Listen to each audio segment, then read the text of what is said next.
You know, Crystal said we're still a couple of weeks away from the official start of spring, but with temperatures in the 70s, it already feels like it's here. Doesn't it? It's just beautiful out there, and that probably has many of you thinking about what you want to do for that family vacation this year. Fox 31's Dan DeRue joins us now with some ideas for the family adventure. Dan, that looks like fun. Well, Shaw, let me tell you something. It doesn't have to be Disneyland. You don't necessarily have to spend a lot of money to have a good time with your family. And one of the most important things we can do with our loved ones, Brian Brawdy, is to spend time with them. It doesn't have to be crazy, but just do something. Get out of the house. What better state to do it than Colorado?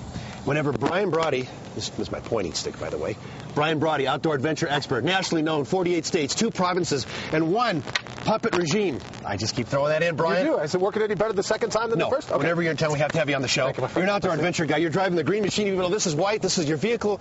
You talk the talk. You walk the talk. You're all over the place. You do national television. Thanks for coming by. My pleasure. Listen, we got some moms and dads and brothers and sisters and maybe people without kids that want to do a little camping this year, want to get out, want to just, you know, it doesn't have to be Denali, but absolutely, we want to do a little camping. But the number one thing is, you're telling me, number one thing is, and a lot of people forget this, safety.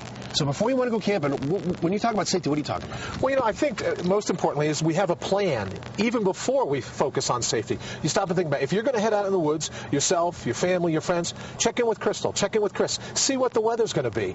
Unfortunately, the tragedy that we just learned about in the Gulf of Mexico, 4 guys, athletes, pretty big, strong, buff guys, don't check the weather, take a 21-foot boat out into 40-foot seas. You got to check in with Crystal, check with Chris, see what the weather forecast is going to be for the day that you want to go, and then maybe even in the next day, heaven forbid something happens, you get stuck out of it overnight, you gotta know what the weather is. That's the biggest threat to human safety in the wild, is the weather. Also, like you're telling me, let someone know where you're going. Oh, Dan, thanks for reminding me of that. The second most important thing, pick up the phone and go, hey, I'm going to grab the kids, I'm heading out with Dan, we're going to climb the Flatirons, we'll be back Sunday night at 5 o'clock. The number one thing that helps us rescue people when we're lost is that we know they're lost. Think back in your mind, Dan, of all the survival stories that you've reported on over the last couple of years. Hikers missing, this missing, that missing. The people that let us know where they were going, when they planned on coming back, those are the ones that we find. The ones that we don't find are the ones that we have no clue they were lost in the first place. Brian, you asked me a question off camera, and boy, you really threw me a curveball, because you said, okay, you're out with your kids,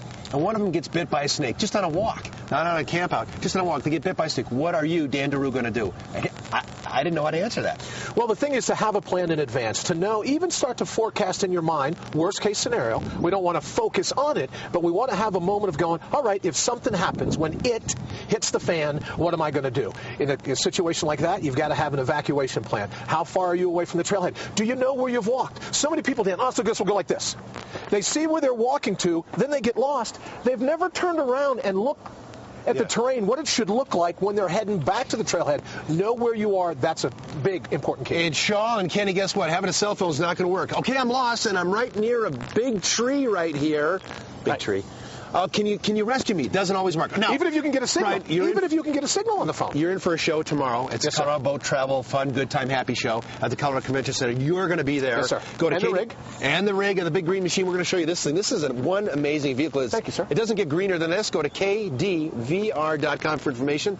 Brian, you're a good man. Nice stick. All right, Dan DeRue live this morning. You can see the solar panels right on the front of that, so it'll be interesting to check it out from the inside. Yeah, very nice. Thanks a lot, Dan.